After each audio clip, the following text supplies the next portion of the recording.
Sup Shredders, my name is Logan aka Spiderhands and welcome to an SP Reviews where today we have ourselves a track from an act named Kaiwyn titled Cupidtised featuring Celyn Chow. And if we switch over to here, we have ourselves a track on the screen with these two lovely cute little birds, and we're going to listen through it from start to finish and we're going to hear what we think. Let's go!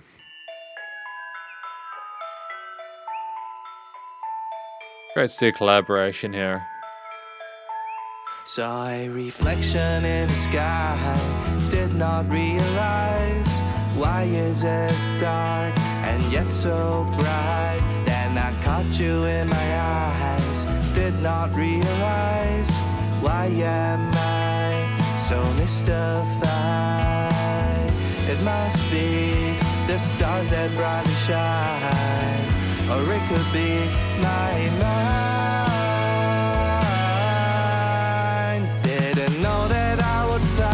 Wasn't expecting there to be a key change there. I kind of like it. We'll need more context though. Someone this divine, oh my God, I cannot hide. Like an angel in disguise, you've got me mesmerized.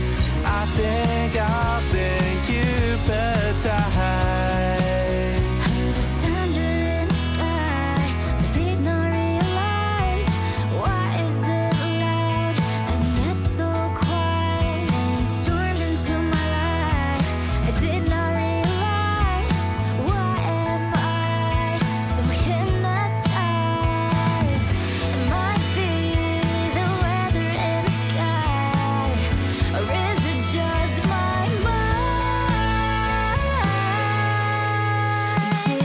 A little bit of vocal fry there is quite nice. It's quite nice when we have the softness there. We kind of contrast it with some sort of slightly grittier textures.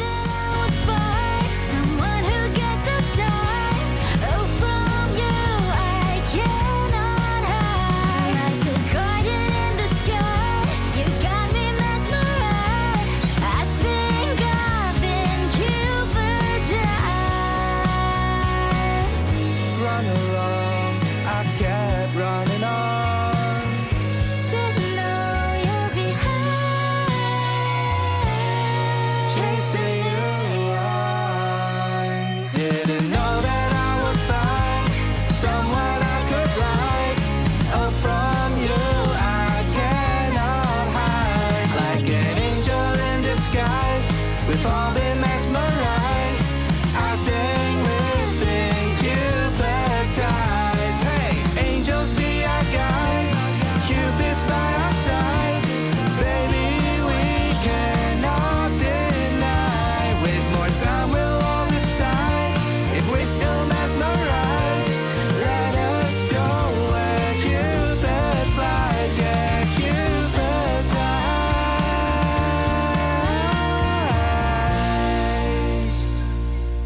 I mean, we're gonna have a listen through the lyrics or a look through the lyrics in a moment, even though I kind of think I already understand what this track is about. The music box at the start, that was kind of a pretty texture and tone.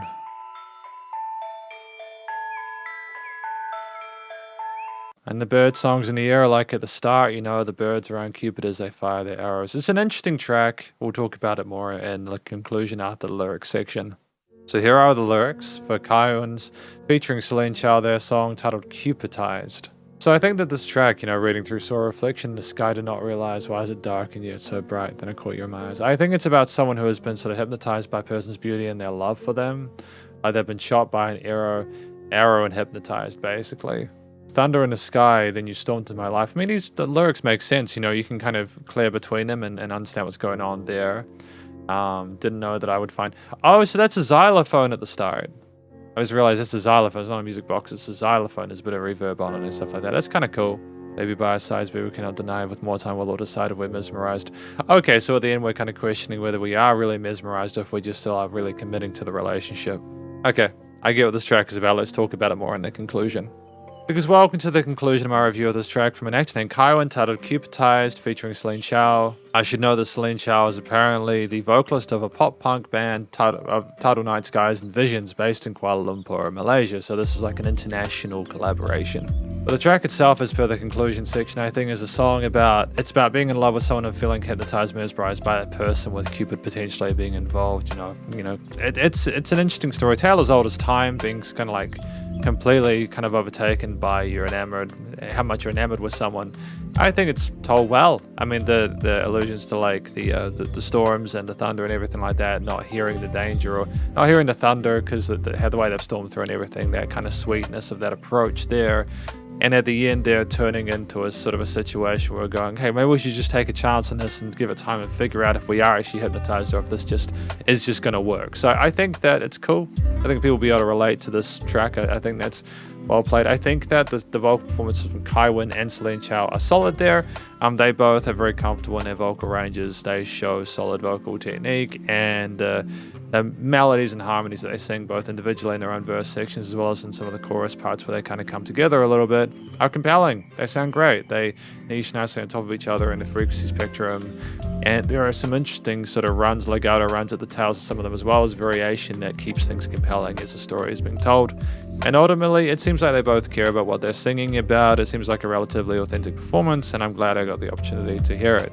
The chemistry that they both share with each other is continued throughout the rest of the track there as I was reading through the lyrics, I read like that starting part is like a xylophone, the very cheery kind of mood to that. The sweetness of the tone of that is sensational. I enjoyed listening to it. It's a nice sort of filtered kind of low-key take before you get into the guitars, bass, drums, and everything else going on there. I think that there's a lot to appreciate instrumentally about this.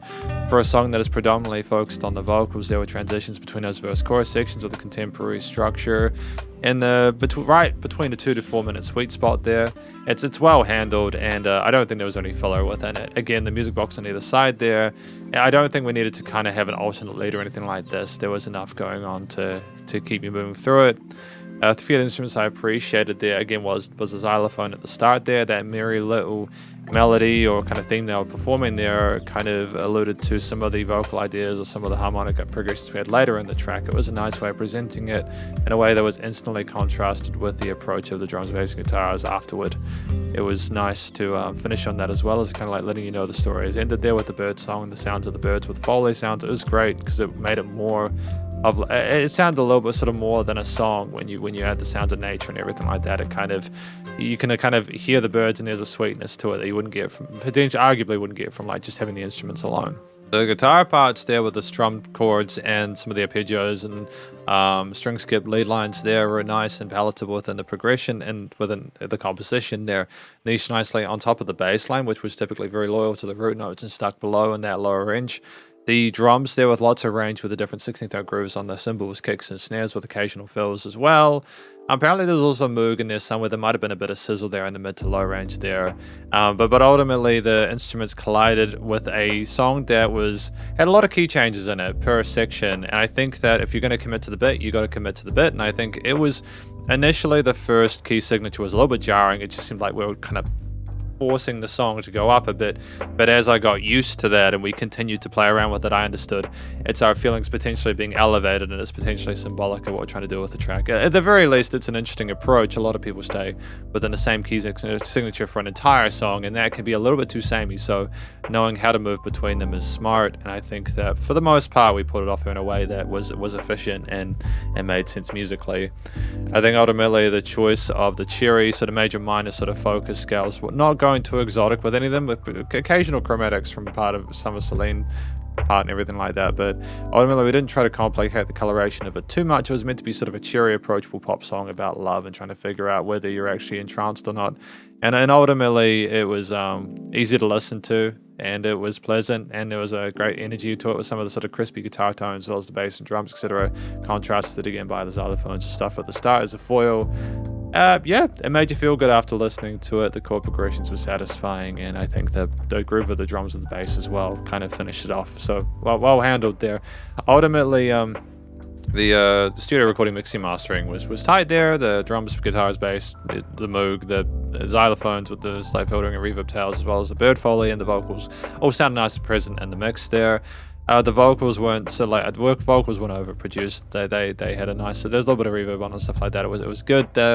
Things were nicely niched in the frequency spectrum, you know, there weren't any weird resonant frequencies, and things were nicely sort of like surrounding you in the headphones as well. And there was dynamic range, the leveling was solid, and it's nice to loud without pumping, so the bus compression and limiting was handled. I mean, effectively, this is my review of this track from an actor named Kaiwyn, featuring Celyn Chow, titled Cupidtised, and hopefully you enjoyed it. If you did, please go show them some love via their various social medias and their YouTube page, and stay cool and stay safe, and please remember to support your local musicians and artists at this point in time, as either help more than ever with all the crazy stuff going on in the world, and I will catch you in the next review. Spiderhands out.